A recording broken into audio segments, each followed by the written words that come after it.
조만간 바꾸려고 합니다. 예. 예, 오늘 저희가 살펴볼 하나님의 말씀은 민수기 35장입니다. 민수기 35장. 저희가 본문은 3절만 읽지만 이제 그 뒤에 쭉 이어지는 도피성에 관한 저희가 설명을 좀 더 한번 쭉 살펴보려고 합니다. 예, 지금 제가 이전 교회에서도 도피성 설교를 한 2번 정도 했는데요. 이번 게 이제 최종판이라고 보시면 됩니다. 좀 더 업데이트를 해서 약간 좀 바꾼 그런 내용입니다. 예, 민수기 35장 9절부터 11절, 3절.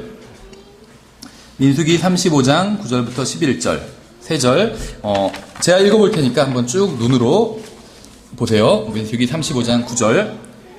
주께서 모세에게 말씀하여 이르시되 이스라엘 자손에게 말하고 그들에게 이르라. 너희가 요르단을 건너 가나안 땅에 들어가거든 너희를 위해 도시들을 도피 도시로 지정하여 알지 못하고 사람을 죽이는 자가 거기로 도피하게 할지니라. 아멘. 잠깐 기도하고 하나님 말씀 보겠습니다.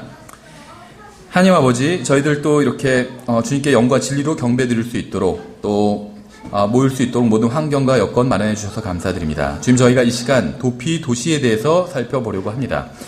저희가 살펴보는 이 말씀을 통해서 또 저희가 주님을 더욱더 알게 되고 또 주님께서 저희들을 위해서 무슨 일을 해주셨는지 제대로 알게 되기를 원합니다. 감사드리며 예수님의 이름으로 기도드렸습니다. 아멘. 하나님의 법은 이 세상의 어떤 법보다 위대합니다. 그래서 지금 민수기에 나온 내용은 이제 도피 도시에 대한 설명인데 일종의 법이라고 보시면 돼요. 그래서 특별히 이제 형법이라고 보시면 됩니다. 그래서 구약 성경, 특히 모세오경을 보면 이제 이스라엘의 법, 그러니까 일종의 하나님의 법 중에 하나죠. 하나님의 법 중에 이제 이스라엘의 율법이 들어가겠죠. 그 중에. 근데 이 율법은 이제 우리로 치면 여러 가지 뭐 헌법, 민법, 형법, 행정법 이런 것들이 다 함께 들어가서 이제 섞여 있는 형태라고 보시면 돼요. 근데 오늘 우리가 살펴볼 민수기 35장은 이제 형법에 해당하는 이러한 법이라고 보시면 됩니다. 근데 하나님의 법은 하나님의 성품이 또 잘 드러나 있고 또 다른 한편으론 사람들을 향한 하나님의 어떤 마음을 볼 수가 있어요. 그래서 하나님의 어떤 의로우심 또 하나님의 어떤 다른 면으로는 은혜도 볼 수가 있습니다. 하나님의 법인 성경을 보면 하나님께서 인간을 얼마나 생각해 주시고 또 인간의 입장을 얼마나 고려해 주시는지 알 수 있습니다. 어떤 사람들은 하나님 잘 모르는 사람들은 죄를 지은 사람 하나님께서 지옥에 보내신다 이러니까 하나님께서 굉장히 엄격하시기만 한 분인 줄 알아요.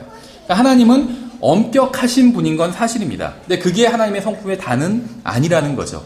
엄격하시지만 사람이 실수로 할 수도 있잖아요. 잘 모르고 할 수도 있고 이런 것에 대해서는 또 사람의 입장을 충분히 고려해서 법을 정해 놓으시고 또 심판을 집행하신다는 겁니다.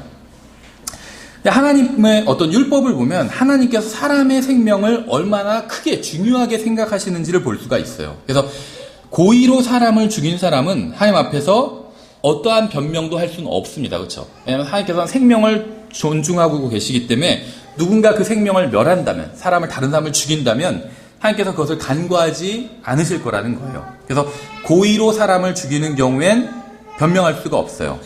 하나님께서 자신의 백성이 이스라엘 사람들에게 주신 율법에 의하면 어떤 의도를 가지고 사람을 죽이게 되면 반드시 그 사람을 죽여라 이렇게 말씀하고 있습니다. 그런데 실수로 사람을 죽였을 때 이제 경우가 좀 달라진다는 거예요. 아무런 고의나 의도가 없이 또 원한이 없이 사람을 순전히 실수로 죽이게 되는 경우가 있죠. 그러니까 전혀 예상하지 못했던 사고로 사람을 죽이게 되는 경우가 있습니다. 이런 경우에는 어떻게 해야 될까요? 하나님의 법인 성경에 의하면 실수로 사람을 죽였을 경우에도 여전히 그 일에 대해서는 책임을 져야 돼요. 왜냐하면 실수로 한 일은 용서를 해주지만 사람을 죽인 건 결과가 너무 엄청나잖아요. 우리나라도 마찬가지예요. 실수로 고의가 없이 실수로 어떤 죄를 지으면 그게 죄가 되지 않습니다. 우리나라 법에서도. 그런데 사람을 죽인 건 예외가 돼요. 왜냐하면 실수긴 실수지만 결과가 너무 엄청나니까 사람이 죽었다는. 그래서 실수로 사람을 죽였을 때도 처벌을 받게 돼요. 우리나라 법에서. 그런데 하나님의 법에서도 마찬가지로 처벌을 받게 됩니다. 왜냐하면 성경에 의하면 죄의 삭은 사망이기 때문에 또 항상 죄에 대해서는 벌이 정해져 있어요. 성경에. 그렇기 때문에 실수라고 할지라도 사람이 죽었다면 벌을 받아야 된다는 거죠.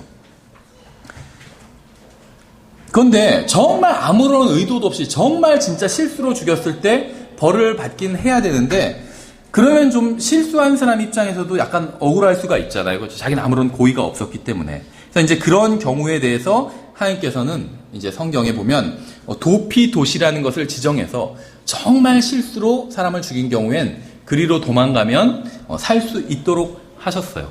근데 이제 이게 구약 성경에 나온 이스라엘 백성을 위한 법이고 지금 우리와는 사실 법적으로는 아무런 관계가 없죠. 우리나라에 도피성이 없습니다. 관계가 없어요. 근데 그럼에도 불구하고 우리가 이것을 살펴보는 것은 영적으로는 우리에게 굉장히 큰 의미가 있기 때문입니다.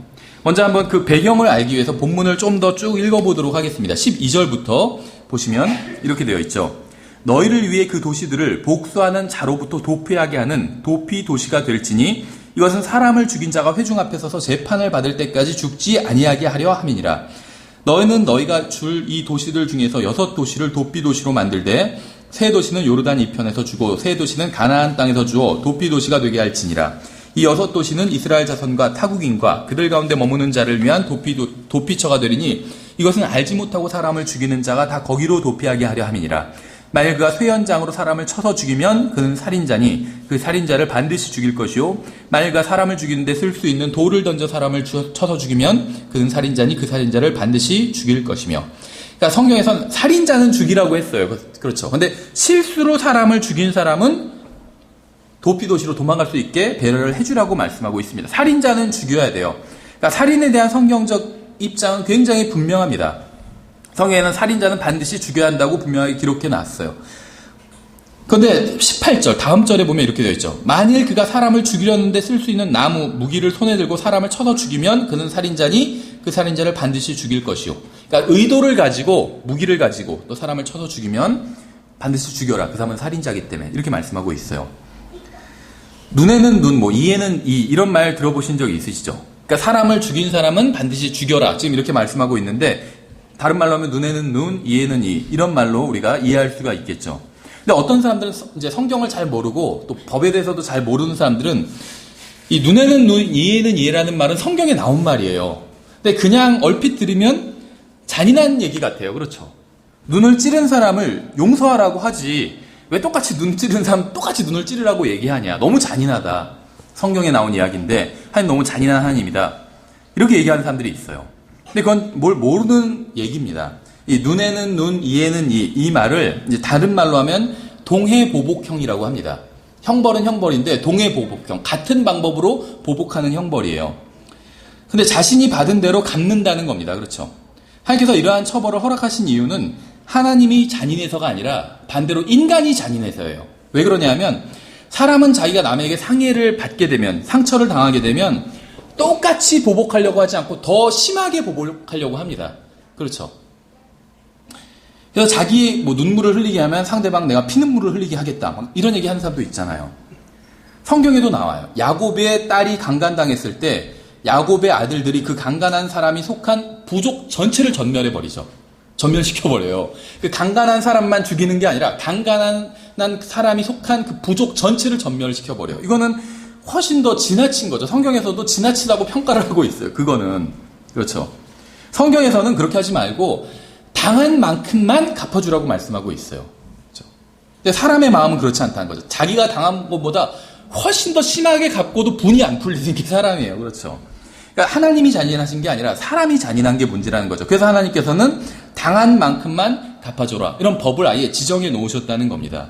그래서 이게 형법책에도 나와요. 이런 동해보복형 얘기가. 과거에는 이런 법이 있었는데 이거는 굉장히 사실은 은혜로운 법이다. 이런 식으로 설명이 나와요.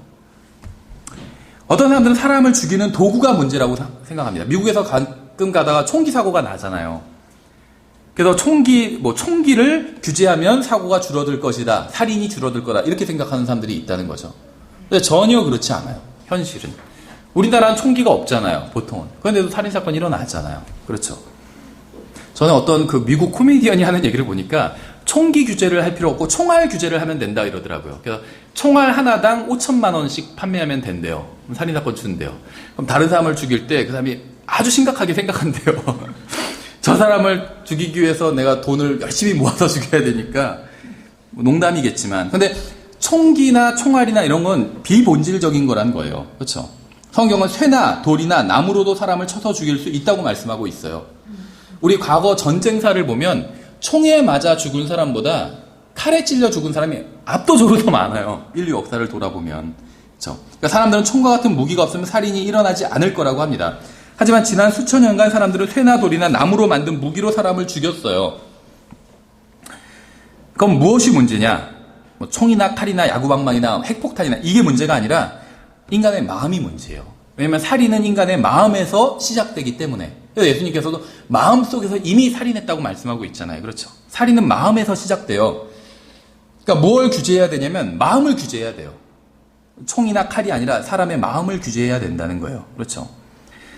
19절에 이렇게 되어 있어요. 피를 복수하는 자가 그 살인자를 직접 죽일지니 그가 그를 만나거든 그를 죽일지니라. 그렇죠? 그러니까 피를 복수하는 자가 있는데 이게 누군지는 성경에 명백하게 나와 있지는 않아요. 근데 우리가 뒤에 가서는 한번 좀 이게 누구일까 생각을 좀 해보려고 하는데 어쨌든 피를 복수하는 자가 있는데 살인자를 이 피를 복수하는 자가 직접 죽이라고 말씀하고 있습니다. 20절에 그러나 만일 그가 미워하는 까닭에 그를 밀쳐 죽이거나 숨어있다가 무엇을 던져 죽이거나 적개심으로 인하여 손으로 쳐서 죽이면 무슨 말씀인지 아시겠죠? 그러니까 사람을 죽이는 무기가 문제가 아니라는 거예요. 앞에서는 쇠, 돌, 나무로 만든 무기로 사람을 죽이면이라고 얘기했는데 거기까지만 얘기하는 게 아니라 손으로 쳐서 죽여도 마찬가지예요. 그렇죠? 그를 친 자를 반드시 죽일지니 손으로 주먹으로 때려서 누굴 죽여도 의도적으로 그렇게 했다면 죽이라는 거예요. 피를 복수하는 자가 그 살인자를 만나거든 그를 죽일 것이니라. 굉장히 의미심장한 부분이 나옵니다. 성경은 쇠나 나무나 돌로 사람을 죽일 때만 살인자라고 하지 않고 손으로 쳐서 죽여도 살인자라고 말씀하고 있어요.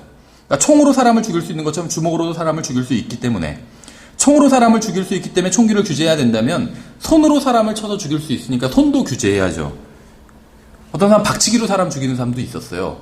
그럼 머리도 규제해야죠. 그러니까 결국 그럼 무기가 중요하지는 않다는 거예요. 그렇죠? 본질은 사람의 마음이라는 건 무기를 가지고 있어도 사람을 안 죽일 수도 있어요. 지켜줄 수가 있어요. 오히려. 그렇죠? 군인들은 무기를 가지고 또 경찰은 무기를 가지고 사람을 지켜주잖아요. 그러니까 사람의 마음이 문제지 무기가 문제는 아니라는 거예요.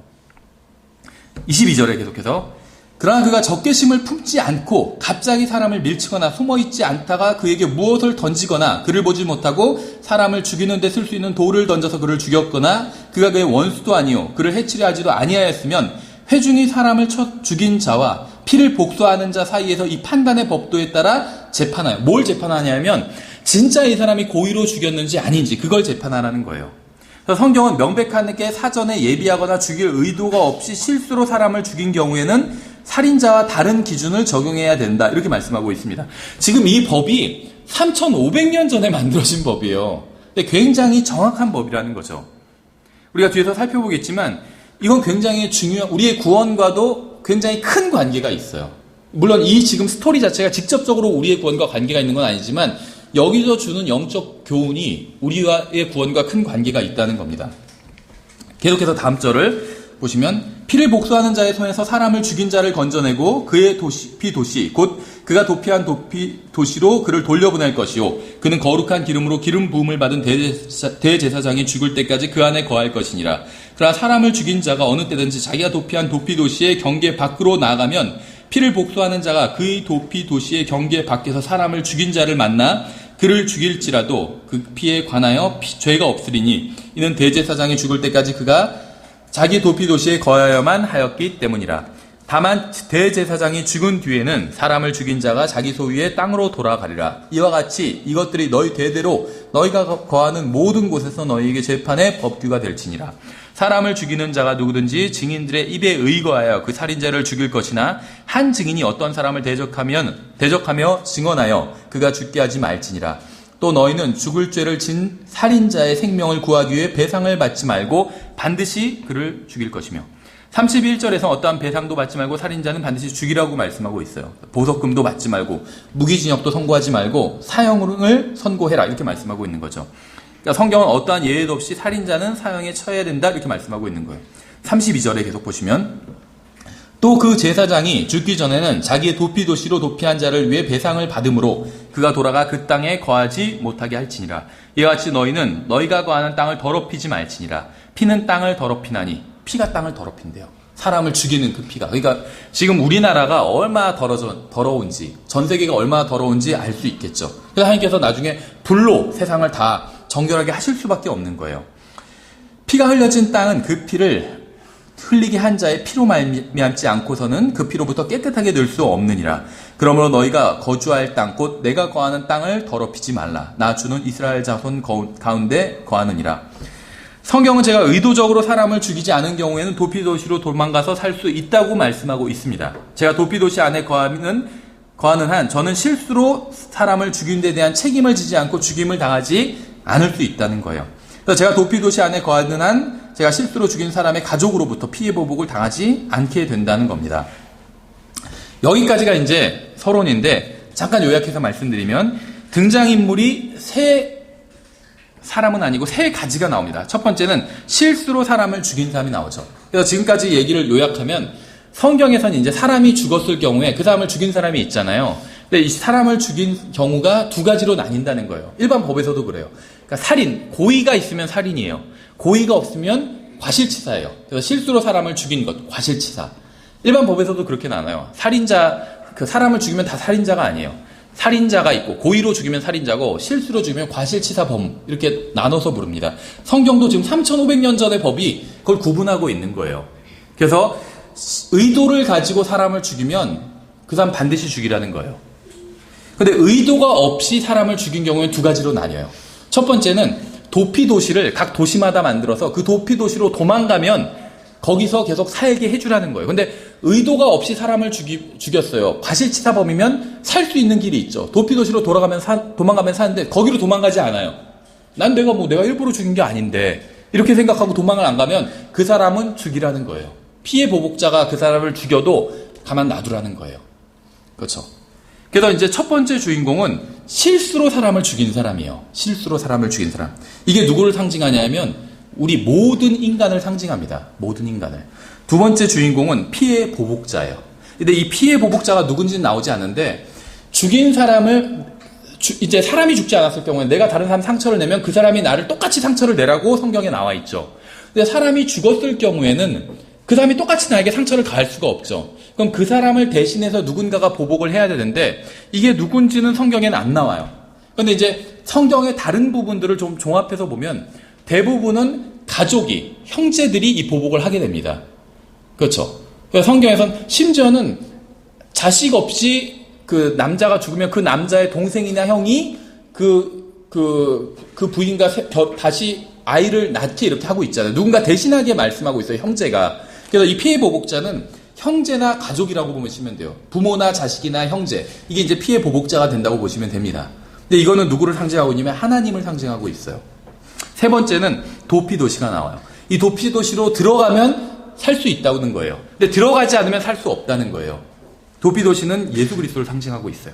왜 그런지 한번 우리가 성경을 쭉 살펴보면서 이제 영적인 교훈을 여기서 한번 찾아보도록 하겠습니다.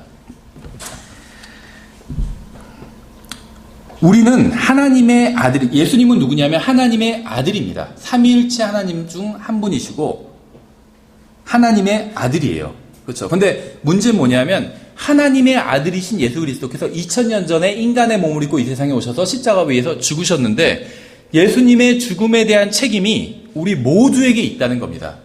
우리 모두에게. 여기 동의하지 않을 수도 있는데 성경은 그렇게 말씀하고 있어요. 왜냐하면 예수님이 우리 때문에 죽으셨다고 성경은 말씀하고 있거든요. 그러니까 예수님의 죽음에 대한 책임이 우리에게 있어요. 여러분이 구원받았다면 이 말에 동의를 할 겁니다.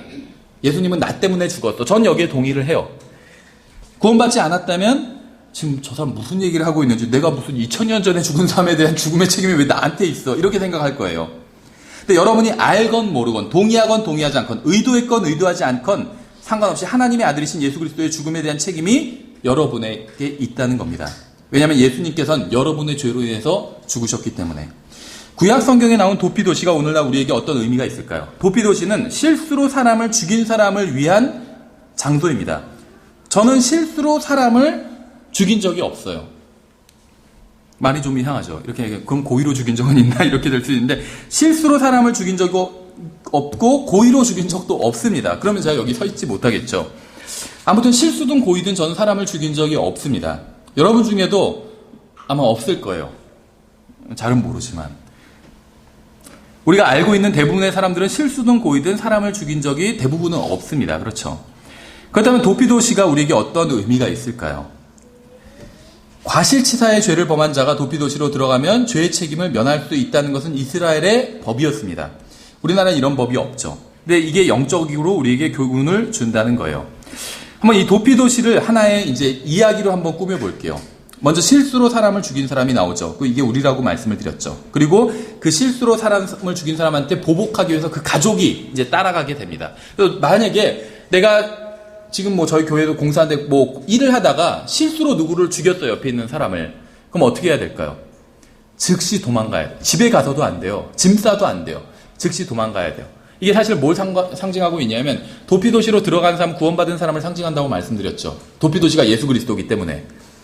구원받은 사람은 자기의 과거 생활을 완전히 다 단절함을 의미해요.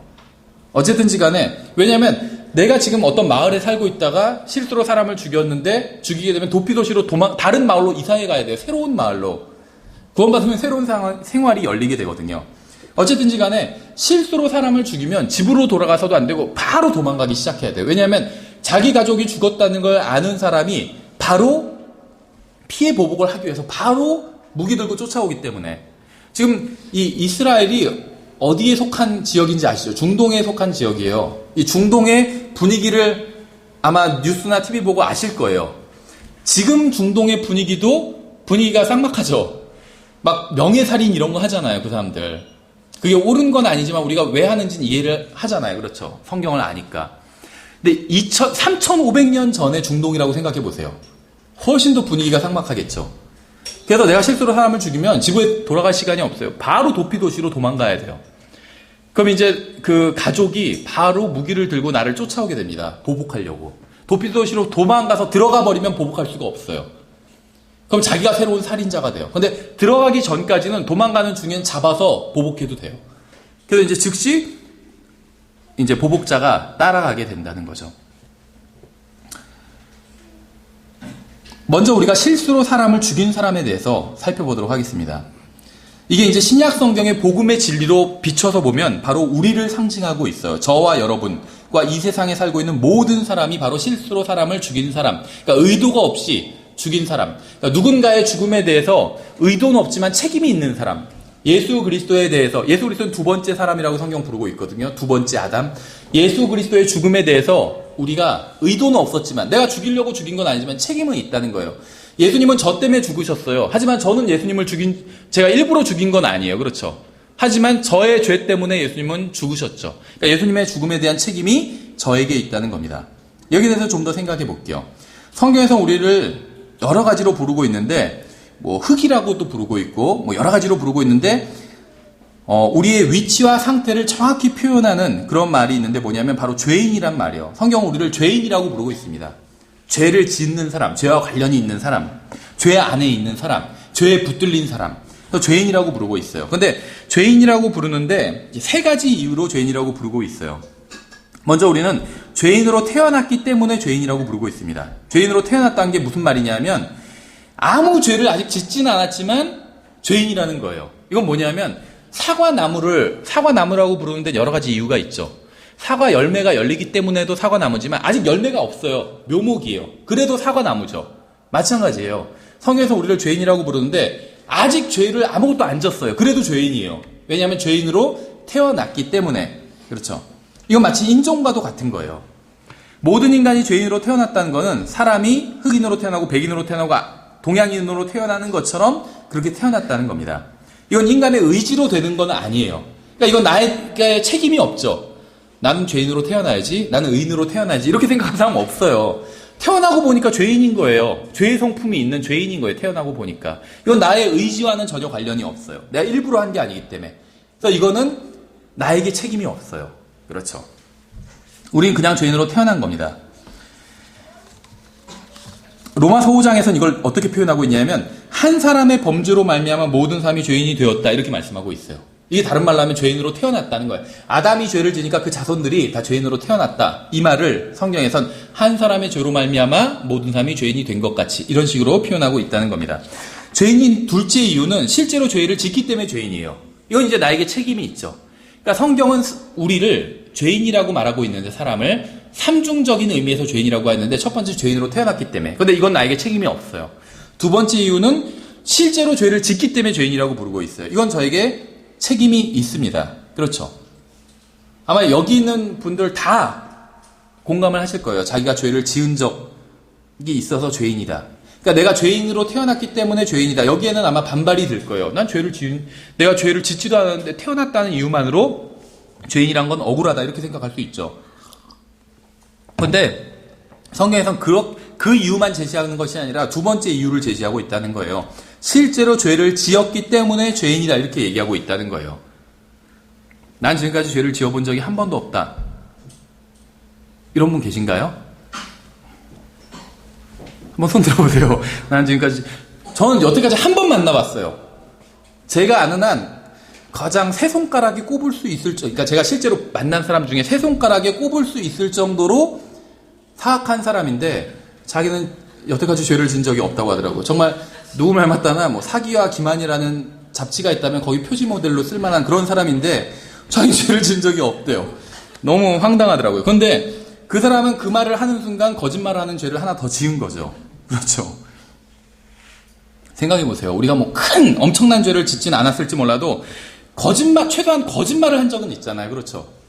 성경에서 거짓말도 죄라고 하거든요. 나중에 불옷에 던져지는 사람들을 보면 거짓말쟁이들도 들어가 있어요. 하나님께서는 거짓말하는 것도 지옥에 갈 만큼 심한 죄라고 그렇게 말씀하시는 거예요. 거짓말 새치혀로 사람을 죽이는 경우도 있잖아요. 거짓 증언해서 한 사람을 살인자로 모아서 사형당하게 한 그런 경우도 있어요. 과거에 간첩이라고 예를 들면 막 누명 씌우고 그래가지고 거짓말 하나로 그 정도로 거짓말이 사악한 죄, 거짓말도 사악한 죄라는 거예요. 근데 성경에 보면 좋은 거짓말, 나쁜 거짓말 이런 거 구분하고 있지는 않아요. 그냥 어떻게 생겼건 다 거짓말이라고 부르고 있어요. 근데 거짓말은 사람이 어떻게 보면 이거 뭐 하나님 앞에 핑계일 수 있지만 안 할 수가 없어요. 그렇지 않나요? 거짓말 안 한 사람 전 본 적이 없어요. 다 거짓말 합니다. 특히 결혼하면 많이 하게 돼요. 아니면 남자 여자 사귀거나 이러면 아마 이해할 거예요. 나중에 지금은 모를 거예요. 근데 결혼하고 나면 이해하실 거예요. 결혼 안 한 사람들도. 생각해보세요. 아내가 새 옷을 사가지고 딱 입으면서 나 예뻐 보여? 이러면 뭐라고 하시겠어요? 진실을 말하실 거예요? 아니면 거짓말을 하실 거예요? 거짓말을 해야지 편하겠죠. 예뻐 보여 하지. 너무너무 별론데? 이렇게 할 수는 없겠죠. 그러니까 인간은 거짓말을 할 수밖에 없어요. 죄를 한 번도 안 지어본 사람은 없습니다. 그래서 성경은 모든 사람이 죄를 지었으므로 하나님의 영광에 이르지 못했다. 이렇게 말씀하고 있어요. 모든 사람이 다 죄를 지었다고 말씀하고 있죠. 사람은 죄인으로 태어나서 죄인이라고 말씀드렸습니다. 또 죄를 짓지 않아도 죄인으로 태어났기 때문에 죄인이라고 말씀드렸죠. 그런데 죄를 짓지 않는 인간은 존재하지 않아요. 그러니까 죄인으로 태어났을 뿐만 아니라 이게 묘목, 사과가 아직 열매가 열리지 않아서 사과나무이지만 열매가 열렸어요. 그러니까 이건 이중적으로 사과나무죠. 사과 열매가 없어도 사과나무인데 묘목도 사과나무니까. 근데 이미 열매가 다 주렁주렁 열렸어요. 그럼 이거는 정말 완전히 사과나무인 거죠. 사람이 죄인인 세 번째 이유가 있어요. 그건 무엇이냐면 하라고 하신 일을 하지 않았기 때문에 죄인입니다. 이건 보통 사람 아마 이해를 못할 수도 있어요. 법 잘 모르는 사람은 아니 뭘 해야지 죄인이지 내가 아무것도 안 하는데 왜 죄인이냐 이렇게 생각할 수 있는데 우리 법에서도 죄를 두 가지가 있어요. 하나는 적극적으로 하는 것, 잘못된 행위를 하는 것, 누구를 때리거나 죽이거나 하면 죄죠. 다른 하나는 소극적인 것, 해야 되는데 하지 않아도 죄가 되는 게 있어요. 법에서도. 대표적인 게 뭘까요? 세금 안 내면 죄죠. 국가에 가서 막 국가 돈을 훔쳐온 게 아니잖아요. 그냥 난 세금만 안 냈어요. 그런데 죄가 된다는 거예요. 그렇죠? 그런 종류의 죄는 굉장히 많아요. 어머니는 아기를 돌봐줘야 될 의무가 있습니다. 근데 한 살짜리 아기에게 아무 밥도 안 줘요. 돌봐주지 않아요. 그럼 한 살짜리 아기가 어떻게 될까요? 죽겠죠. 그럼 어머니가 죄가 있을까요? 없을까요? 죄가 있어요. 그렇죠? 유기치사가 죄요. 실수로 사람을 죽인 그런 게 된다는 거죠. 물론 고의로 죽이면 또 살인이 되겠지만 그러니까 성경에 보면 성경도 그렇고 세상 법에서도 그렇고 적극적으로 죄를 지으면 죄고 또 해야 되는데 하지 않으면 그것도 죄라는 거예요. 세금을 내지 않으면 죄고 아기를 아니면 집에 노모를 모시고 있는데 자기 집 안에 노모에게 음식물을 제공하지 않아요. 그래서 죽게 만들었어요. 그것도 죄가 된다는 거예요. 그렇죠. 그러니까 하지 않아도 죄가 되는 건 이 세상에서도 많이 있어요. 근데 성경에도 있다는 겁니다. 그럼 성경에 나온 건 뭘까요? 요한복음 6장에 나와 있어요. 제가 읽어볼 테니까 한번 들어보세요. 6장 28절에 그때 그들이 그분께 이르되 우리가 어떻게 하여야 하나님의 일들을 하리까? 하나님의 일이 있는데 그걸 해야 된다는 거예요. 근데 어떻게 해야지 하나님의 일을 하냐 이렇게 물어봤죠. 예수님께서 그들에게 대답하여 이르시되 너희가 하나님께서 보내신 일을 믿는 것 이것이 곧 하나님의 일이니라. 하나님께서 보내신 분을 믿어야만 된대요. 사도행전에서 뭐라고 말씀하고 있냐면 하나님께서 이같이 무지하던 때를 눈감아 주셨으나 이제는 모든 곳에서 모든 사람에게 회개하라고 명령하시나니. 하나님께서 모든 사람에게 명령하신 두 가지가 있습니다. 뭐냐면 첫 번째는 회개하라는 거예요. 죄에서 돌이키라는 거예요. 죄를 그만두고 돌이키라는 겁니다. 두 번째는 그리고 나선 예수님을 믿으라는 거예요. 이게 하나님께서 하라고 하신 일이에요. 근데 이걸 안 하면 죄가 된다는 거예요. 그렇죠. 그래서 성경에서 예수님께서 죄에 대하여라 함은 그들이 나를 믿지 않기 때문이요. 이렇게 말씀하신 적 있죠. 요한복음에서. 해야 될 걸 하지 않으면 죄가 된다는 거예요. 회개하라고 했는데 회개하지 않으면 죄인 것이고 예수님을 믿으라고 했는데 믿지 않으면 죄라는 거예요. 그래서 성경에서는 사람을 세 가지 이유로 죄라고 죄인이라고 성경에서 말씀하고 있죠. 첫 번째 죄인으로 태어났기 때문에. 그런데 여기에 대한 책임은 나에게 없어요. 두 번째는 내가 죄를 실제로 짓기 때문에 죄인이고 세 번째는 해야 될 일을 하지 않기 때문에 죄인이다. 이렇게 성경엔 나와 있습니다. 예.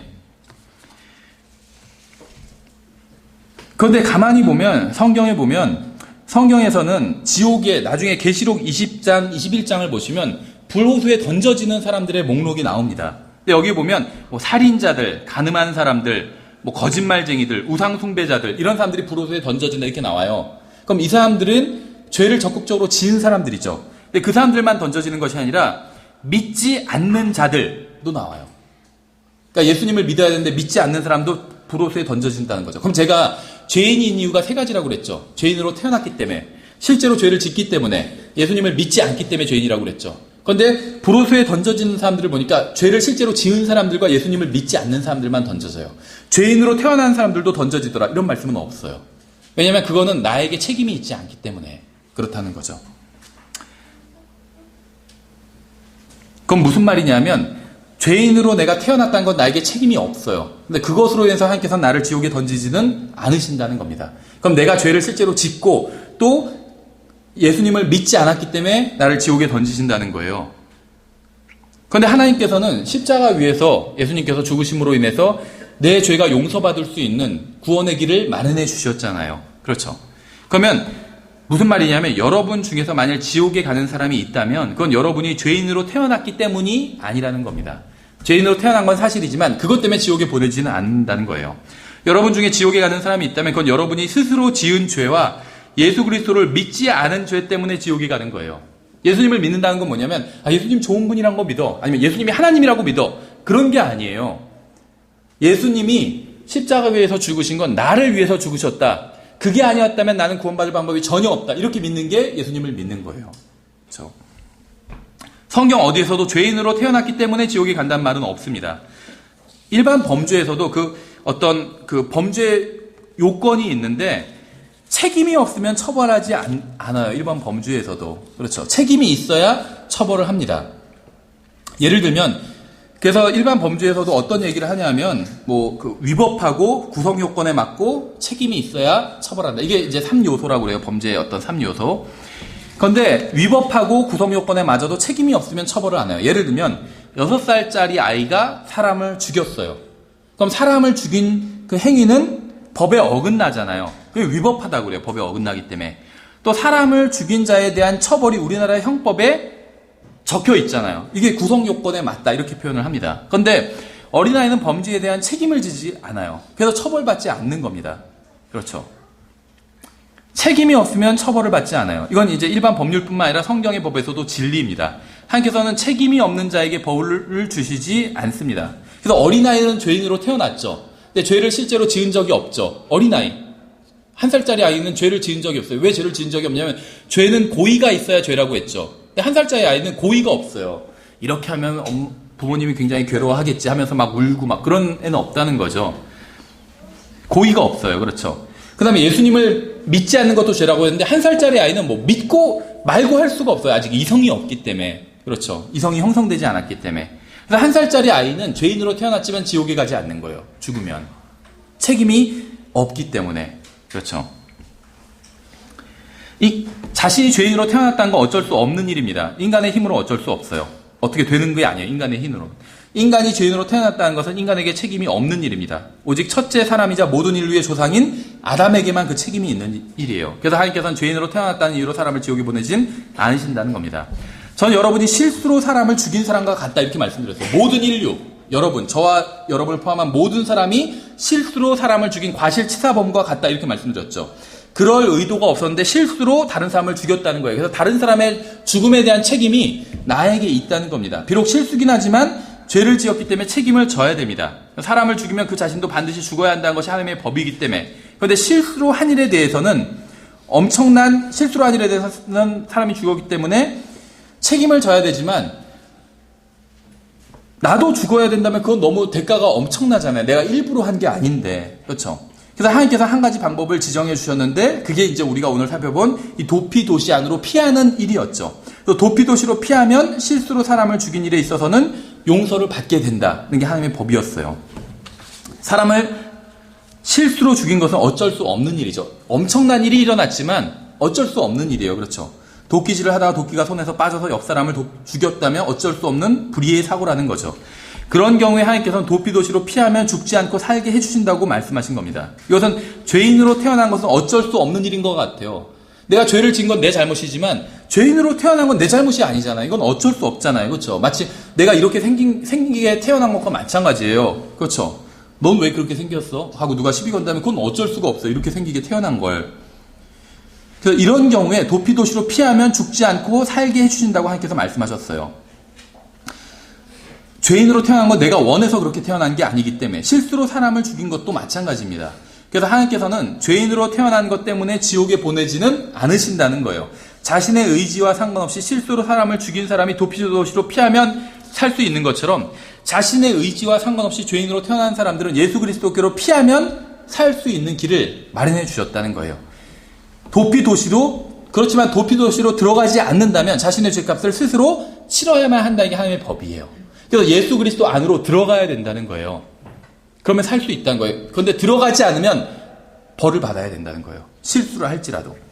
죄의 삭은 사망입니다. 모든 사람은 자신의 죄 때문에 죽어요. 우리가 죽는 이유는 내 죄 때문에 죽는 거예요. 교통사고 당해서 죽는 게 아니에요. 내 죄 때문에 죽는 거예요. 내가 지옥에 간다면 내가 지옥에 가는 이유도 내 죄 때문에 지옥에 가는 겁니다. 그렇죠? 하지만 예수님께서는 죄가 없는 분이셨어요. 예수님이 죽으신 것은 자신의 죄 때문이 아니었다는 겁니다. 예수님은 온 세상의 죄 때문에 죽으셨어요. 예수님이 어떤 잘못을 해서 십자가에 못 박힌 게 아니었다는 거예요. 예수님은 여러분과 저의 죄 때문에 죽으셨습니다. 여러분과 저의 잘못과 여러분과 저의 죄와 여러분과 저의 인생이 예수 그리스도를 죽게 만들었다는 거예요. 우리가 죄 가운데 살고 하나님의 말씀을 어기면서 살고 우리의 생각대로 살고 우리 각자의 길을 갔기 때문에 하나님의 아들이신 예수 그리스도께서 죽으셨다는 거예요. 예수 그리스도의 죄에 대한 책임은 여러분과 저에게 있습니다. 하지만 저는 예수님을 의도적으로 죽이진 않았어요. 그렇죠? 내가 이런 죄를 지으면 예수님이 십자가 위에서 고통받게 되겠지, 고통스럽게 죽게 되겠지 하면서 죄를 짓진 않았다는 거예요. 그렇죠? 비록 제가 죄를 짓고 저의 죄가 예수님을 죽게 했지만 저는 예수님이 죽기를 바라며 죄를 짓지는 않았다는 거예요. 저의 죄 때문에 예수님이 죽긴 했지만 저는 살인자는 아니라는 겁니다. 그렇죠? 저는 의도적으로 하나님의 아들을 죽이지 않았어요. 하지만 저의 죄 때문에 예수님이 죽으신 건 사실이에요. 따라서 저는 살인범은 아니지만 과실치사범이라는 겁니다. 왜냐하면 의도하지는 않았지만 저의 죄로 인해서 예수님이 죽으셨기 때문에. 따라서 저는 도피도시로 도망갈 필요가 있다는 거예요. 이제 두 번째, 피해 보복자에 대해서 살펴보도록 하겠습니다. 피해 보복자는 누굴까요? 아까 말씀드린 것처럼 성경에 이게 누군지 명확하게 나와 있지는 않지만 아마도 형제거나 가족이거나 가족이 없을 때 가장 가까운 친족이 아마 피해 보복자 역할을 하게 될 겁니다. 본인을 대신해서 대리인 역할을 하게 될 거라는 거예요. 룻기 같은 것도 보면 남편이 다 없을 때 가장 가까운 친족이 그 일을 하게 되잖아요. 성경은 이제 그런 식입니다. 형제가 없을 경우에 가장 가까운 남자 친척이 이제 이 일을 피해 보복을 하는 일도 대신 하게 돼요. 그래서 한 사람이 죽으면 그 사람의 형제나 가장 가까운 친척 중에서 피해 보복자가 그 살인자의 뒤를 따라가게 됩니다. 그래서 그 살인자를 피해자의 형제나 가장 가까운 친족이 죽임으로 이제 복수를 하게 되는 거예요. 그래야 땅이 피로 더러워지지 않는다. 성경이 그렇게 말씀하고 있기 때문에. 그래서 정리를 하면 한 사람이 실수로 다른 사람을 죽였어요. 그러면 피해자의 친족 중에서 가장 가까운 사람이 피해 보복자의 역할에 이제 즉시 착수하게 됩니다. 실수로 사람을 죽인 사람은 즉시 자신의 마을을 떠나서 도피도시로 도망가야 돼요. 왜냐하면 피해자가 죽었다는 사실이 알려지면 그를 위한 피해 보복자가 즉시 칼을 들고 실수로 사람을 죽인 자를 따라올 것이기 때문에 사람을 죽인 자가 아직 도피도시에 들어가기 전이면 피해 보복자는 그를 죽여도 됩니다. 합법적이에요. 그러나 도피도시로 들어가고 나면 이제는 그를 죽이면 안 돼요. 도피도시의 책임을 맡고 있는 장로가 그 살인자를 피해 보복자로부터 이제 보호해 주게 됩니다. 도피도시가 그 사람을 보호해 주게 된다는 거예요. 구원받지 않은 사람들, 아직 예수 그리스도의 밖에 있는 사람들의 뒤에는 피해 보복자가 따라오고 있어요. 죽이려고. 구원받지 못한 사람은 아무리 평안하고 안락하고 돈이 많고 할지라도 안전한 게 아니라는 거예요. 왜냐하면 피해 보복자가 따라오고 있기 때문에. 그리고 정해진 때가 되면 따라잡으면 그 피해 보복자는 자신의 칼집에서 칼을 뽑아서 내리칠 겁니다.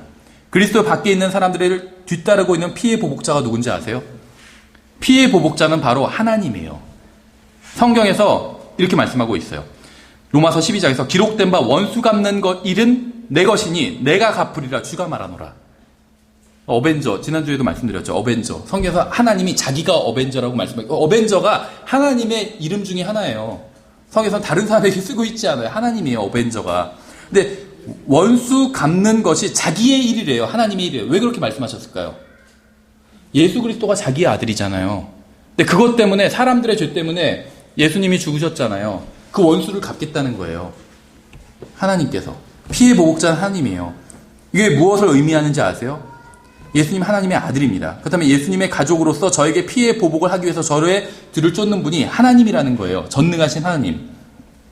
만일 제가 도피도시를 발견하지 못하고 안전지대로 들어가지 않으면 자신의 아들의 죽음에 대한 책임을 물어서 전능하신 하나님께서 저를 죽이시겠다는 거예요. 로마서 5장에서 구원받기 전에 우리들의 상태에 대해서 세 가지로 말씀하고 있죠. 힘이 없었다. 우리가 아직 힘이 없을 때. 두 번째는 우리가 죄인이었을 때, 죄를 지었다. 세 번째는 우리가 원수였을 때, 이렇게 말씀하고 있어요. 누구의 원수일까요? 하나님의 원수예요. 왜 하나님의 원수일까요? 하나님의 아들을 우리가 죽게 했잖아요. 하나님의 원수라는 거예요. 근데 거기서 원수 관계만 있고 끝나는 게 아니라 원수기 때문에 내가 갚으리라 이렇게 말씀하고 있잖아요. 가만 안 두겠다는 거예요. 갚으시겠다는 거예요. 우리가 아는 사랑의 하나님과는 좀 다른 것 같죠? 성경의 하나님이에요. 만일 제가 도피도시를 발견하지 못하고 안전지대로 들어가지 않으면 자신의 아들의 죽음에 대한 책임을 물어서 전능하신 하나님께서는 저를 죽이시겠다는 겁니다. 피해의 원수를 갚으시는 분은 하나님이에요.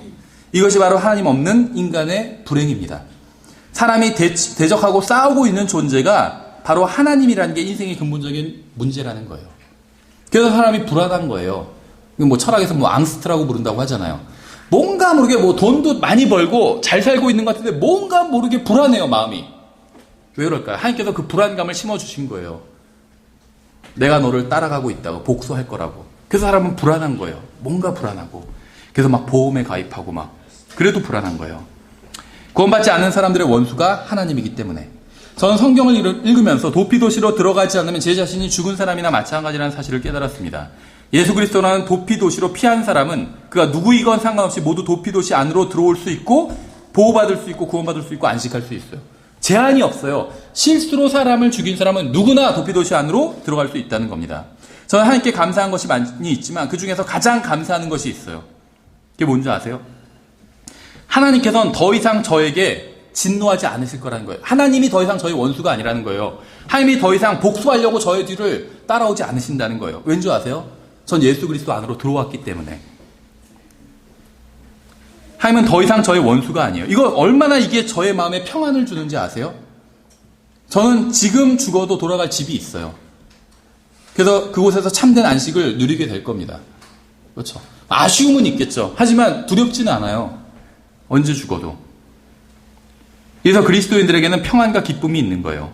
이건 오직 예수 그리스도를 통해서만 옵니다. 저를 미워하고 싫어하는 사람이 있을지도 모르겠습니다. 그러나 하나님께서는 저를 미워하지 않으신다는 게 얼마나 다행인지 모르겠어요. 이 세상 살다 보면 적들이 생기잖아요. 직장에서도 막 저를 시기하고 미워하는 사람이 있을 수 있고 교회에서도 있어요. 예전 교회에서 막 어떤 분 상담하는데, 그 형제님 좀 교회 좀 나갔으면 좋겠다고, 막 이런 분도 있었어요. 교회에서도 미워하고 싫어하는 사람들이 있어요. 그런데 얼마나 다행인 건 뭐냐면, 얼마나 많은 사람들이 나를 미워하던 상관없이 구원받았다면, 내가 구원받으면 하나님은 나를 미워하지 않으신다는 거예요. 나의 원수가 아니라는 거예요, 하나님은. 난 하나님의 아들이 되었다는 거예요. 사랑하는 아들이 되었다는 거예요. 예수 그리스도의 죽음과 부활을 믿음으로 하나님과 화평을 누리게 되었다는 게 얼마나 감사한지 모르겠어요. 그러나 아직 도피도시로 피하지 않은 사람들, 아직 예수 그리스도를 믿고 주님께 나오지 않은 사람들은 위험천만한 상태로 하루하루를 살아가고 있는 겁니다. 시편에서는 이렇게 말씀하고 있어요.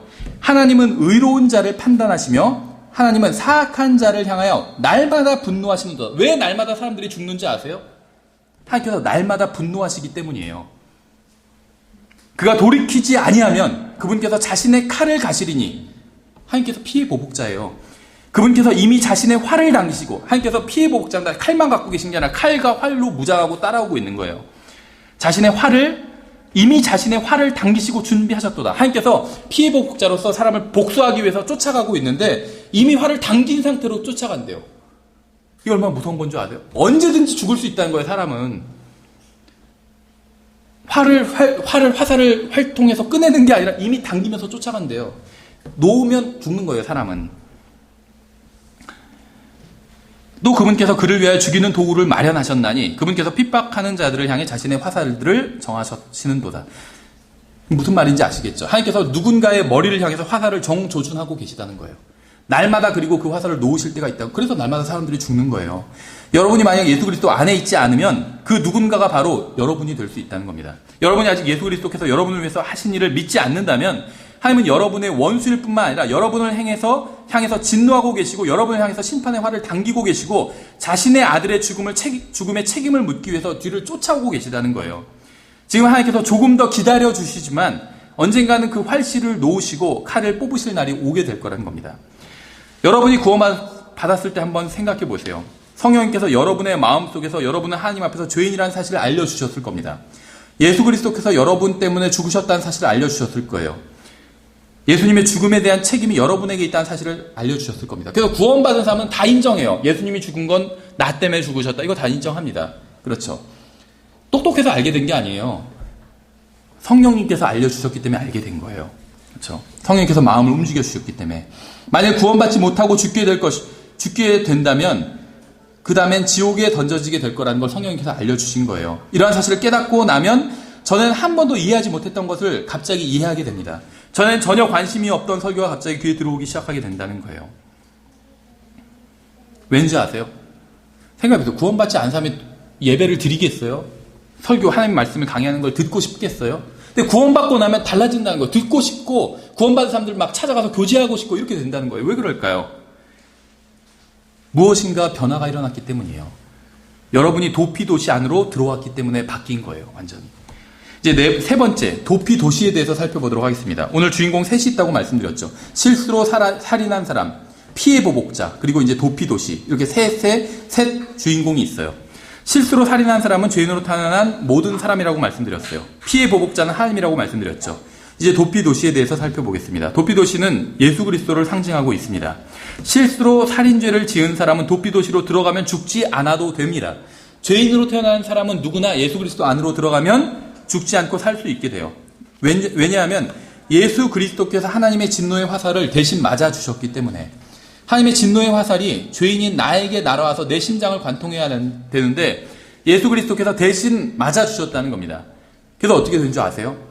하나님의 공의와 진노가 만족을 얻었다는 거예요. 나를 대신해서 예수 그리스도께서 하나님의 진노를 받으셨기 때문에 하나님은 더 이상 나에게 진노하지 않으신다는 겁니다. 여러분도 참된 도피도시가 되시는 예수 그리스도 안으로 들어오기만 하면 그렇게 된다는 거예요. 저는 예수 그리스도께서 저의 죄 때문에, 저 때문에 죽으셨다는 사실을 몰랐었습니다. 과거에는. 고등학교 1학년 때까지 몰랐었어요. 하지만 어느 날 성령님께서 하나님의 말씀을 통해서 이러한 사실을 저에게 알려주셨어요. 전 신약성경을 읽다가 구원을 받았거든요. 신약성경을 읽으면서 알게 됐어요. 예수님 나 때문에 죽으셨구나 하는 걸. 전 성경을 읽다가 구원받았습니다. 성경을 읽다 보니까 예수님의 죽음이 바로 나 때문이었다는 것을 깨닫게 됐어요. 예수님의 죽음에 대한 책임이 바로 저에게 있다는 사실을 성령님께서 저에게 알려주신 거예요. 예수 그리스도는 하나님께서 지정하신 도피 도시입니다. 유일한 도피 도시예요. 아무 도시나 들어가면 살려주겠다 이렇게 말씀하신 적이 없어요. 하나님께서 지정하신 도피 도시로 들어가면 살려주겠다 이렇게 말씀하신 거예요. 그렇죠. 우리는 예수 그리스도 안으로 들어가야지만 하나님의 진노를 피할 수 있습니다. 어떤 사람은 왜 하필 예수 그리스도 안으로만 들어가야 되냐? 왜 그 도피 도시만 되냐? 이렇게 얘기하는 사람이 있는데 이 세상의 모든 일이 다 그런 식으로 일어나요. 그렇지 않아요? 이번에 뭐 예비군 총기 사고 일어났다고 하는데 예비군 훈련 받으려면 지정된 부대가 있어요. 그렇죠. 그럼 글로 가야 돼요. 자기 혼자 어디 딴 데 그냥 학교 찾아가서 난 여기서 훈련 받을래. 말이 되지 않아요.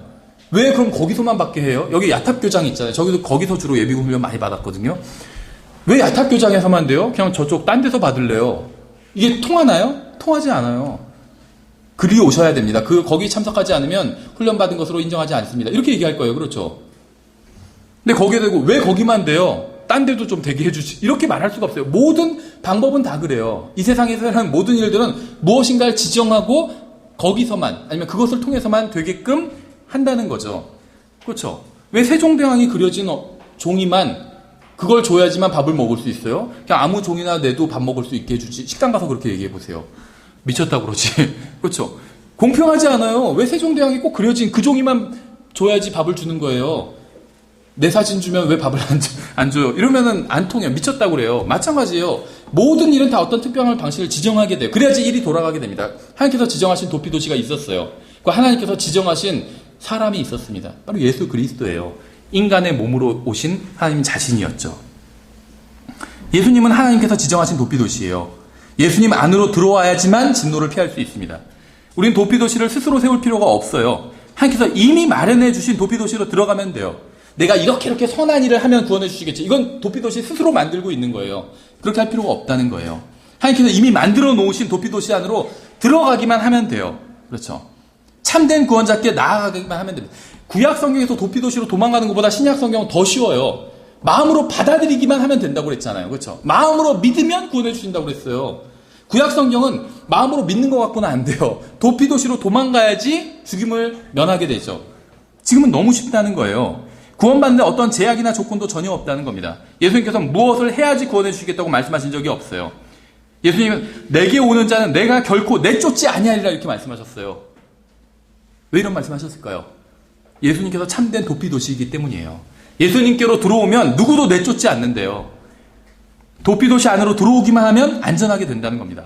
걸어서 오거나 말을 타고 오거나 낙타를 타고 오거나 자동차를 타고 오거나 비행기를 타고 오거나 상관없대요. 예수님께로 그냥 가면 된대요.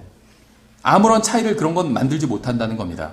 낙하산 타고 떨어져도 상관없다는 거예요. 누구든지 도피도시 안으로 들어오기만 하면 안전하게 지켜주겠다는 거예요. 내쫓지 않겠다는 거예요. 그러니까 어떤 사람 구원을 자기가 잃어버릴 수 있지 않을까 이렇게 생각하는 사람이 있는데 정말 그건 큰 착각이에요. 자기가 구원을 잃었다고 생각하기 때문에 잃어버릴 수도 있지 않을까 생각하는 거예요. 구원은 우리가 잃은 게 내가 도피도시를 만든 게 아니에요. 예수님 하나님께서 만들어 주셨어요. 난 그 안으로 들어간 거예요. 내쫓지 않겠다고 말씀하셨잖아요. 구원 잃어버리지 않는다는 거예요.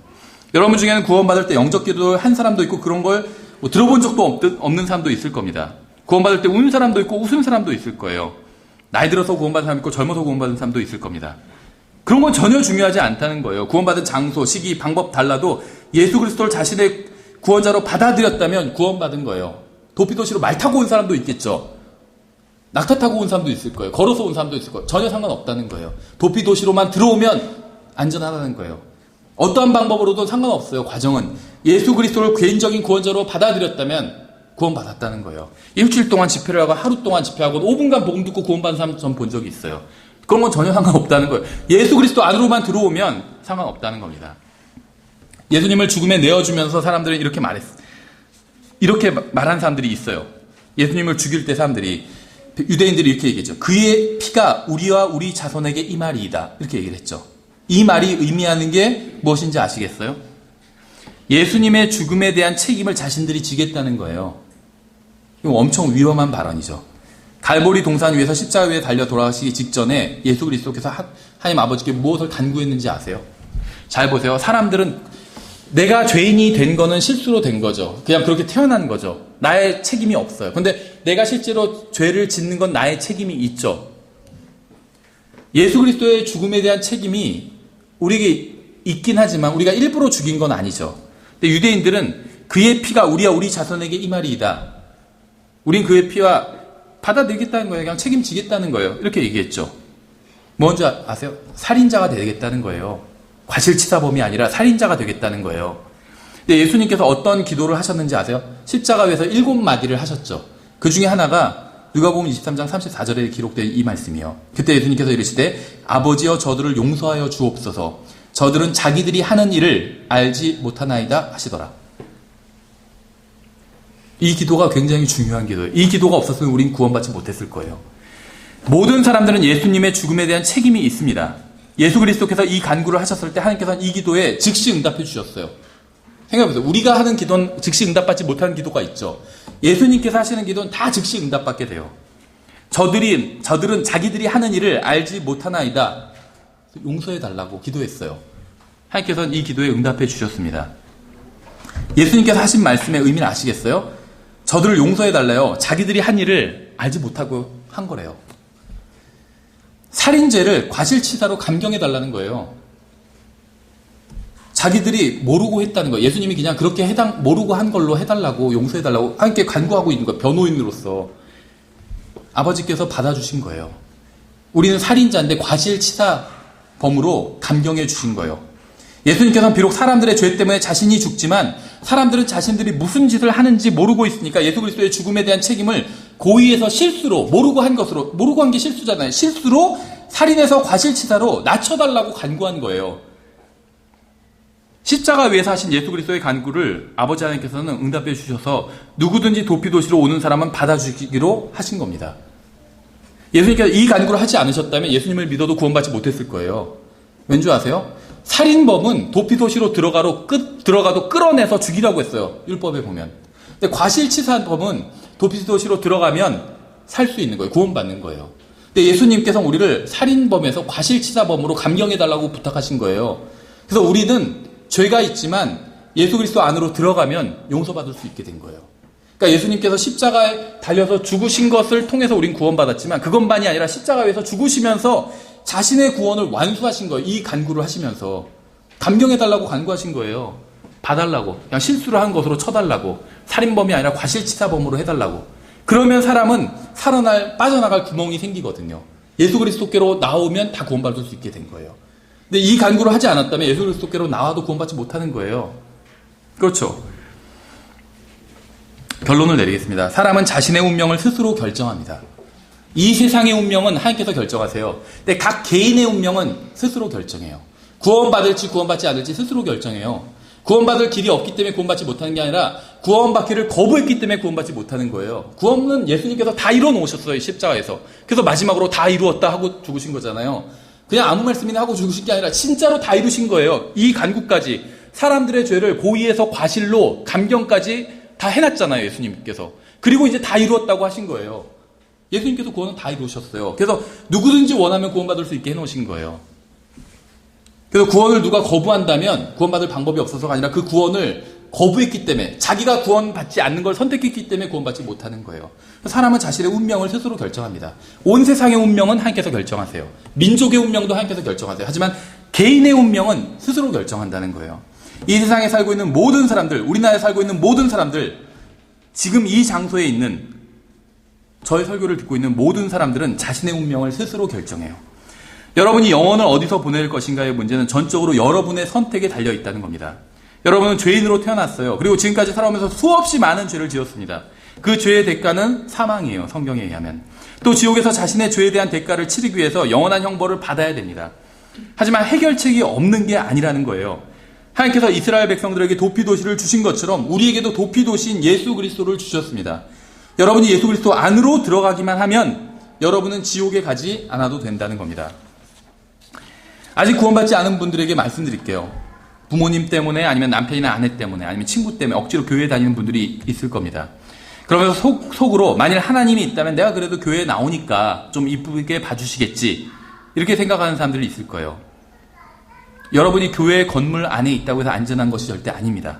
좋은 교회 안에 있다고 해서 안전한 것도 아니에요. 성경대로 믿고 하나님의 뜻을 충실히 실천하는 아주 100% 완벽한 교회 안에 있다고 할지라도 예수 그리스도 안에 있지 않으면 안전한 것이 아닙니다. 예수 그리스도를 믿지 않는다면 교회 다닌다고 해서 자동으로 구원받게 되고 안전을 보장받게 되는 것이 아니라는 겁니다. 왜 믿는 사람들이 어려움을 당해도 하나님을 부인하지 않고 계속 신앙생활을 하는지 아세요? 하나님을 개인적으로 만났기 때문이에요. 그리스도인들은 말로 표현할 수 없는 평안과 기쁨을 소유하고 있습니다. 저는 오늘 밤 잠자리에 들어서 내일 아침 이 세상에서 깨어나지 못한다 할지라도 전혀 걱정하지 않아요. 내가 갈 곳이 어딘지 알기 때문에. 저는 도피도시 안에 있기 때문에. 저는 예수 그리스도 안에 있기 때문에 안전합니다. 내가 예수 그리스도 안에 있고 예수님께서 내 안에 계시기 때문에 저는 안전하다는 거예요. 예수 그리스도를 믿는 그 순간 예수님께서 제 안에 들어오시고 또 저를 예수 그리스도 안으로 집어넣어 주시기 때문에 저는 안전하다는 겁니다. 여러분 중에 아직 예수 그리스도를 믿지 않는 분이 계시다면 제가 충고를 하나 해드릴게요. 오늘 지금 이 순간 도피도시 안으로 도망가야 됩니다. 오늘 예수 그리스도께로 피하셔야 된다는 거예요. 저는 지금 종교를 권하는 게 아니에요. 우리 교회에 나오라고 말씀드린 것도 아닙니다. 구원과 관련해서 예수 그리스도만 믿으면 두 번 다시 교회에 나오지 않아도 돼요. 예수 그리스도 밖에서는 어떠한 죄도 용서받을 수 없습니다. 사람들이 왜 지옥에 갈까요? 죄를 용서받지 못했기 때문이에요. 예수님 밖에서는 어떠한 죄도 용서받을 수 없어요. 모든 죄가 다 치명적이에요. 작은 죄도 다 치명적입니다. 왠 줄 아세요? 하나님은 완벽하게 거룩하신 분이기 때문에 아무리 작은 것도 더러운 것은 하나님께서 자기의 집에 드리기를 원치 않아요. 생각해보세요. 여러분의 집이 완벽하게 깨끗해요. 그러면은 아주 큰 쓰레기만 거부하는 게 아니라 작은 쓰레기도 거부할 거예요. 그렇죠? 완벽하게 깨끗하다면 우리가 하나님 입장도 좀 생각해야 된다는 거예요. 작은 죄도 하나님은 용납하기 원하지 않으시는 거예요. 왜냐하면 거기는 완벽하게 깨끗한 곳이기 때문에. 어떠한 죄, 모든 죄가 그래서 다 치명적이라는 거예요. 그러나 예수 그리스도 안에서는 어떠한 죄도 용서받을 수 있습니다. 왠 줄 아세요? 자신의 아들이 대신 죽어줬기 때문에. 어떠한 죄도 다 용서해 주시는 거예요. 어떠한 사악한 죄도 그래 저걸 위해서 내 아들이 죽어줬지. 그래서 다 용서해 주시는 거예요. 왜냐하면 하나님은 자신의 아들의 죽음을 아주 소중한 것으로 보고 계시거든요. 그래서 모든 죄가 그 아들이 내 죄를 때문에 죽으셨다고 하면 하나님께서 다 용서해 주시는 거예요. 예수 그리스도 안에 있는 사람들에게 용서받을 수 없는 죄란 존재하지 않습니다. 그러나 예수 그리스도 밖에 있는 사람들에겐 어떠한 죄도 용서받을 수 없어요. 오직 예수 그리스도 안에만 용서와 죄사함이 있기 때문에. 교회 안에 있는 게 아니라 예수님 안에 있다는 거예요. 이것이 바로 하나님의 방법입니다. 그건 예수 그리스도 안으로 들어와야 돼요. 그죠? 난 그 방법 원하지 않는데 그럼 내가 원하지 않는 게 뭐 한두 가지인가요? 많잖아요. 이 세상에 내가 원하지 않는 건. 나는 지금 사는 집보다 더 좋은 집에 살고 싶어요. 내가 원한다고 해서 그냥 좋은 집에 들어간다고 해서 살 수 있는 게 아니잖아요. 그렇죠? 내가 원하는 걸 이 세상에서도 다 할 수 없어. 그렇다고 해서 내가 막 불공평하다. 왜 저 사람들만 저런 좋은 무슨 캐슬에서 사냐. 난 이런 빌라에서 살고. 따질 수가 없어요. 따지면 이상해져요. 그렇죠? 정신병자인 줄 알아요.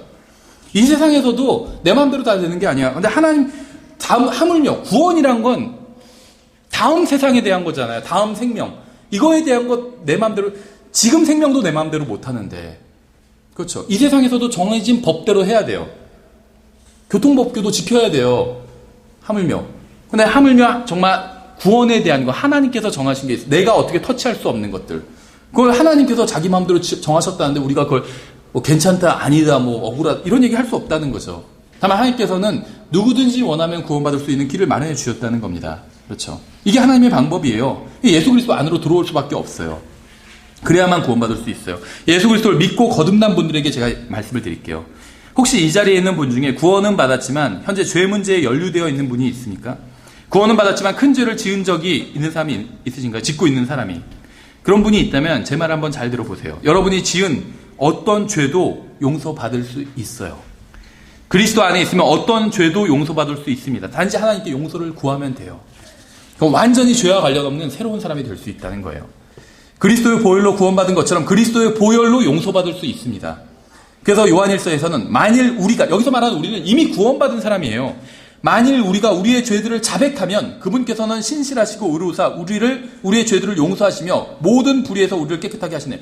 신약 성경에 보시면 우리라고 표현하면 서신서에서는 다 구원받은 사람이에요. 근데 밖에 있는 저들 이런 표현은 구원받지 않은 사람에 대한 표현이에요. 작은 불의에서만 우리를 깨끗하게 하시느니라 이렇게 되어 있지 않죠. 모든 불의에서 우리를 깨끗하게 하신다고 말씀하고 있습니다. 작은 죄든 큰 죄든 그 죄로 더러워진 것에서 우리를 깨끗하게 하신다고 말씀하셨어요. 그리스도 안에 있는 하나님의 자녀들이 용서를 구하면 그렇게 해주시겠다는 거예요. 모든 죄는 그리스도 안에서 용서받을 수 있기 때문에. 예수 그리스도 밖에 계신 분들은 예수 그리스도 안으로 들어오셔야 됩니다. 예수 그리스도 안에 계신 분들은 앞으로 무슨 일이 일어나도 안전해요. 여러분이 어디에 있어도 안전합니다. 여러분이 그리스도 안에 있다면 여러분이 침몰하는 배 안에 있어도, 무너지는 다리 위에 있어도, 추락하는 비행기 안에 있어도 여러분은 안전합니다. 그리스도 안에 있는 사람은 죽음 후에 참된 생명을 누리게 되기 때문이에요. 그래서 참 하나님이신 예수님께서 그녀에게 이르시되 나는 부활이요 생명이 나를 믿는 자는 죽어도 살겠고 누구든지 살아서 나를 믿는 자는 결코 죽지 아니하리라, 이렇게 말씀하신 거예요. 그리스도 밖에 있는 사람들은 어디에 있어도 안전하지 못합니다. 안전 가옥 막 이런데 벙커 안에 있어도 안전한 게 아니에요. 지금 교회 안에 앉아 있다고 해서 안전한 것이 아니라는 겁니다. 오늘 저의 설교를 들으신 분이 모두 이미 구원받으신 분인지도 모르겠습니다. 그러나 만일 오늘 여기에 계신 분 중에 아직 구원받지 못한 분이 계시다면, 아직 예수 그리스도를 믿지 않는 분이 있다면 오늘 제가 전한 하나님의 말씀을 한번 잘 생각해 보시기 바랍니다. 내가 교회를 오래 다녔다, 이건 구원이 아니에요. 성경에선 받아들이는 자, 곧 그분의 일을 믿는 자들에게만 하나님의 아들이 되는 권능을 주신다고 했어요. 예수님을 나의 구원자로 받아들인 적이 없다면, 예수님이 나 때문에 십자가에서 죽으시고 묻히시고 부활하셨다는 걸 믿은 적이 없다면 아무리 교회를 오래 다녔다 할지라도 구원받은 게 아니에요.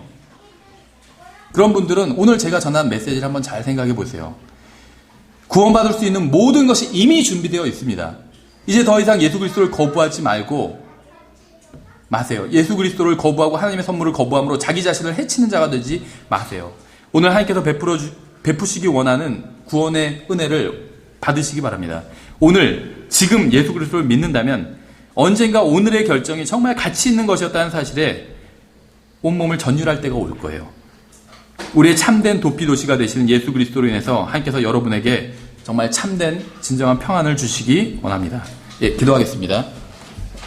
하나님 아버지, 오늘 저희가 도피도시에 대해서 살펴봤습니다. 지금 저희가 일부러 고의로 주님을 죽인 건 아니지만 주님의 죽음에 대한 책임이 저에게 있다는 사실을 믿습니다.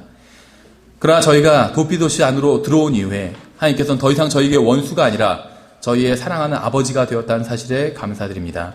주님, 만일 이 자리에 또 이 메시지를 듣는 사람 중에 아직 예수 그리스도 안으로, 도피도시 안으로 들어오지 않은 사람이 있다면 주님께서 그 사람 마음에도 역사해 주셔서 구원받을 수 있도록 주님 도와주시기 원합니다. 감사드리며 예수님의 이름으로 기도드렸습니다. 아멘.